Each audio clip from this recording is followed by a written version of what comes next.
फिलहाल तो दिनेश जी मैं यही कहना चाहूंगा इन माय फर्स्ट। जी, बहुत अच्छी बात कही, अच्छे बिंदु उठाए। प्रकाश जी के पास आता हूं। प्रकाश जी, दो ब्लॉक हैं। एक ब्लॉक है उड़ीसा, तेलंगाना, आंध्रा, 63 सीटों का, जहां कांग्रेस के पास कुल मिला के शायद 4 सीट है, वो भी तेलंगाना के अंदर। आंध्रा में शायद कोई एक आधी है, तो 4-5 सीटें टोटल है जो उन्होंने सरेंडर किया हुआ है। एक दूसरा ब्लॉक है 111 सीटों का, और उस 111 सीटों में भारतीय जनता पार्टी को 100 से ऊपर सीटें मिलेंगी, अभी भी हैं सर, अप्रोक्सीमेटली। वो है गुजरात, उत्तराखंड और यूपी। 111 सीटें, 26, 5 और 80।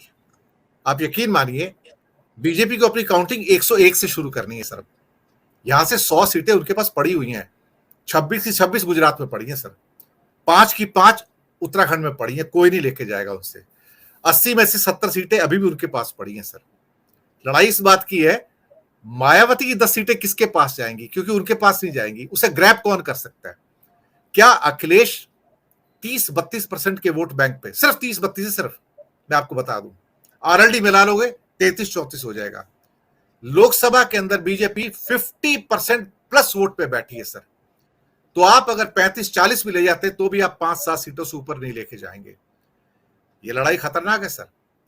हो सकता है बीजेपी बाकी जगह हारे, लेकिन इन 3 स्टेट में बहुत फॉर्मिडेबल है, और यहां पर उनकी लोकल लीडरशिप भी अच्छी है। यूपी में योगी है जो जिता कर ले जाते हैं, और वहां पर मोदी जी आके तड़का लगाते हैं। तो जहां पे बीजेपी स्टेट में स्ट्रांग है, अच्छी लीडरशिप है, वहां बीजेपी नहीं हारती। और हमने विधानसभा के अंदर भी देख लिया था कि किस बुरी तरह से वहां भी एसपी हारी है, और बीएसपी का तो बुरा ही हाल हो गया था, कांग्रेस का बुरा हाल हुआ था। प्रकाश जी, बात शुरू करूं उसके पहले मैं डॉक्टर अनिल जैन ने जो बात कही उसी से शुरू करता हूं। आपातकाल के बाद जब चुनाव हुए, उस चुनाव में विपरीत धुरियां, राजनीति की विपरीत धुरियां एक साथ आ गई थी, और नतीजा हुआ कि कांग्रेस, इंदिरा गांधी की कांग्रेस को बुरी तरह हार का सामना करना पड़ा। यहां तक कि इंदिरा गांधी खुद चुनाव हार गई, संजय गांधी चुनाव हार गए, वो स्थिति थी। लेकिन वो सिर्फ उत्तर भारत में सर, पूरा दक्षिण भारत तब भी कांग्रेस के साथ था। जी, दक्षिण, एक आपने बात बिल्कुल ठीक कही, लेकिन ओवरऑल जो सरकार बनी, सारी, मतलब एक और आरएसएस की को जो लोग गालियां देते थे समाजवादी, वे भी आरएसएस के साथ थे, तब जनसंघ थी, भाजपा बनी नहीं थी। तो सारे लोग एक साथ आ गए, और उसके पीछे सरकार का दल प्रताड़ित करने का, दबाव का नजरिया रहा कि सभी विरोधियों को इंदिरा गांधी की सरकार ने जेलों में डाल दिया था इमरजेंसी में। अभी ये सरकार बहुत चतुर है, इसने इमरजेंसी से शिक्षा ली है, और ये केवल उन लोगों पर दबाव डालती है, ईडी का, सीबीआई का या इनकम टैक्स का, जो उनके खेमे के नहीं है। मायावती पर कोई रेड नहीं होती। मायावती की तरह जो दूसरी पार्टियां हैं जो उनसे गलबैया करती हुई नजर आ रही है, उनके साथ कोई रेड नहीं होती, कोई उस तरह की बात नहीं होती।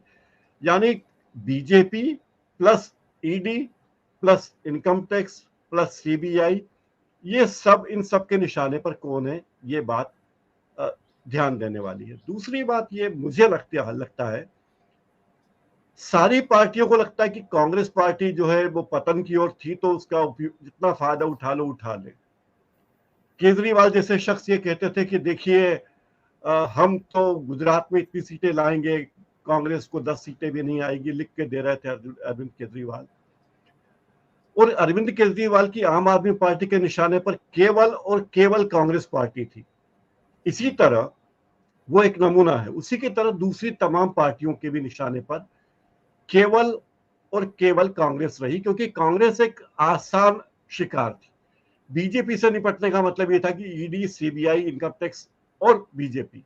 कांग्रेस के पास सत्ता नहीं है केंद्र में, तो कांग्रेस मतलब सिर्फ कांग्रेस। अब पिछले चुनाव की बात करें, 2019 की बात करें, देखिए लोकसभा की सीटों में 198 सीटें वो थी जहां बीजेपी की टक्कर क्षेत्रीय दलों से हुई थी, कांग्रेस के साथ नहीं हुई थी। और इनमें भी 154 सीटें ऐसी थी जहां पर बिल्कुल सीधा मुकाबला था। यहां बीजेपी क्षेत्रीय दलों पर थोड़ी भारी पड़ी, और बीजेपी ने अपना अच्छा प्रदर्शन किया। कांग्रेस का मुकाबला कुछ ही सीट जो गैर बीजेपी और कांग्रेस शासित राज्य वहां की बात कर रहा हूं, वहां पर अधिकतर में देखिए कांग्रेस को बड़े कड़े मुकाबले का सामना करना पड़ा और कई जगह कांग्रेस तीसरे नंबर पर रही। और इन 200 सीटों में 196 या 200 कह लें मोटे मोटे, तो इन सीटों में कांग्रेस दहाई के आंकड़े को भी नहीं छू पाई। मतलब कांग्रेस यहां मजबूत नहीं है। ऐसे में सारा विपक्ष एक हो इसकी तमन्ना तो सब करते हैं, लेकिन जो क्षेत्रीय पार्टियां हैं, ममता बनर्जी हो या केसीआर हो या जो भी क्षेत्रीय दल के नाम आप ले रहे हैं, अखिलेश यादव हो, इन सबको लगता है कि कांग्रेस के साथ मिलकर हम लोकसभा का चुनाव तो जरूर लड़े, लेकिन ज्यादा सीटों पर हम लड़े और कांग्रेस हमें ज्यादा सीटों पर समर्थन करे। जैसे जब घर का बंटवारा होता तो आप देखिए छोटे भाई की अपेक्षा होती है कि सारा का सारी महंगी चीजें उसके खाते में आए, बड़ी जमीन, बड़ी जायदाद, बड़ी दुकानें उसको मिले और बड़ा भाई त्याग करे। तो अब कांग्रेस अब तक ये त्याग करती आई थी, अब कांग्रेस ये त्याग करने को तैयार नहीं है। और यही मुझे लगता है कि मूल समस्या है कि सारी पार्टियां, तृणमूल चाहती है कि कांग्रेस त्याग करे, एनसीआर चाहती है कांग्रेस त्याग करे, शिवसेना चाहती है कांग्रेस त्याग करे, केसीआर चाहते हैं कांग्रेस त्याग करे, अजीत जोगी की पार्टी चाहती कांग्रेस त्याग करे और सारी सीटें हमें लड़ने दे। पिछले विधानसभा चुनाव में यूपी में जो नतीजे रहे, कांग्रेस को जो सीटें आई, उसके पहले के नतीजों को देखें आप। पिछली बार तो कांग्रेस ने स्वतंत्र लड़ा, लेकिन उसके पहले जब कांग्रेस ने सपा के साथ मिलकर चुनाव लड़ा था तब कांग्रेस को अपेक्षित सीटें नहीं मिली, क्योंकि कांग्रेस का संगठन कमजोर था, सपा का संगठन मजबूत था। अब अगर तृणमूल कांग्रेस में ममता बनर्जी कहते कि देखिए राहुल गांधी के टीआरपी मोदी जी से ज्यादा, ये उनका बयान है कि राहुल गांधी के टीआरपी मोदी जी से ज्यादा है, जब उनको लगता है इन सब लोगों के भीतर एक दबी कुचली महत्वाकांक्षाएं हैं कि हमें केंद्र में कोई अच्छा मौका मिले, प्रधानमंत्री बनना उन्हें लगता है कि बड़े बड़े दूर के अंगूर होंगे, खट्टे अंगूर होंगे। लेकिन इन सब को तमन्ना ये है कि अगर कांग्रेस के साथ मिलकर या यूपी की सरकार बने तो इनके लोगों को केंद्र में बड़े अच्छे अच्छे पद मिले, ज्यादा से ज्यादा सीटें मिले, और यही तमन्ना है इनकी कि अधिक से अधिक सीटों पर ये लड़ना चाहते हैं। और जब से कांग्रेस ने ये रुख दिखाया है कि हम तो खुद मैदान में आएंगे, अपने दम पर चुनाव लड़ेंगे, तब से इन सभी पार्टियों को थोड़ा कष्ट हुआ है कि अरे हम जो चाहते थे। इन सब क्षेत्रीय दलों की तमन्नाएं हैं तो अखिल भारतीय, नवीन पटनायक की तमन्नाएं भी अखिल भारतीय हैं और ममता बनर्जी की भी अखिल भारतीय हैं, केसीआर भी अखिल भारतीय मंच पर आना चाहते हैं। लेकिन अब केसीआर ने तो अपनी पार्टी का नाम भी बदल दिया सर, वो बीआरएस कर लिया, टीआरएस का, और ना उनको कर्नाटका में कोई प्रतिशत मिलेगा, ना तमिलनाडु में मिलेगा, ना आंध्रा में मिलेगा, और ना उनको महाराष्ट्र में मिलेगा जी।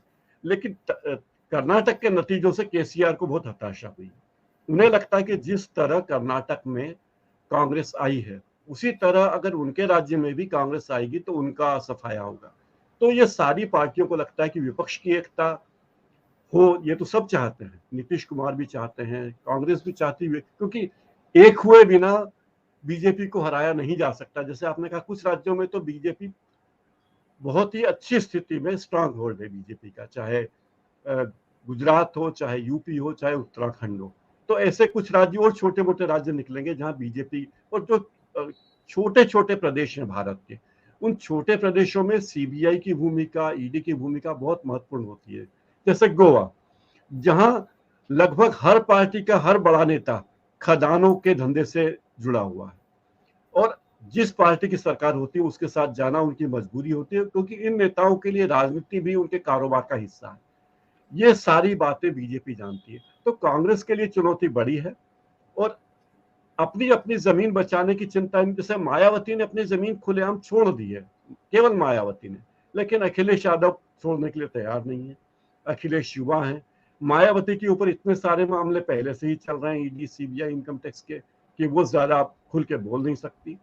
तो ले देकर उनकी मजबूरी है कि किसी भी तरह दिल्ली में बैठी सरकार के साथ जाएं। अगर दिल्ली में कांग्रेस की सरकार आ जाए या यूपी की सरकार आ जाए तो ये सारे लोग वैसे मौसम विज्ञानी की तत्काल छाता ले लेंगे और बरसात से बचने के लिए एक ही छतरी के नीचे आ जाएंगे, या कांग्रेस की छतरी के नीचे आ जाएंगे बरसात से बचने के लिए। जी। तो मूल मुद्दा यह है कि जो क्षेत्रीय पार्टियां, देखिए इस देश में क्षेत्रीय पार्टियों के बिना भी भारत में हमारा लोकतंत्र सफल नहीं हो सकता, क्योंकि इतना विशाल देश है कि कोई एक पार्टी दिल्ली में बैठा हुआ पार्टी मुख्यालय, दिल्ली में बैठे हुए नेता मणिपुर में या मिजोरम में या मेघालय में वहां के लोगों से तालमेल नहीं बिठा सकते, अंडमान निकोबार में क्या हो रहा है उससे तालमेल नहीं बिठा सकते, उनकी आकांक्षाओं को पूरा नहीं कर सकते। इसलिए क्षेत्रीय पार्टियां तो इस देश में रहेंगी ही और वे बलवान भी रहेंगी, लेकिन मूल चिंता कांग्रेस को यह करनी चाहिए कि उसने जहां उसका आधार रहा है, उत्तर प्रदेश आधार रहा है, बिहार आधार रहा है, वहां से जो जमीन उसने खोई है, मुझे नहीं लगता कि बिहार में कोई बड़ी जमीन कांग्रेस की अभी बची हुई है। तो जो बड़ी जमीनें खोई है उसका नतीजा या परिणाम कांग्रेस को भुगतने के लिए तैयार रहना चाहिए। दिनेश जी। जी, मैं आता हूं धनंजय जी आपके पास।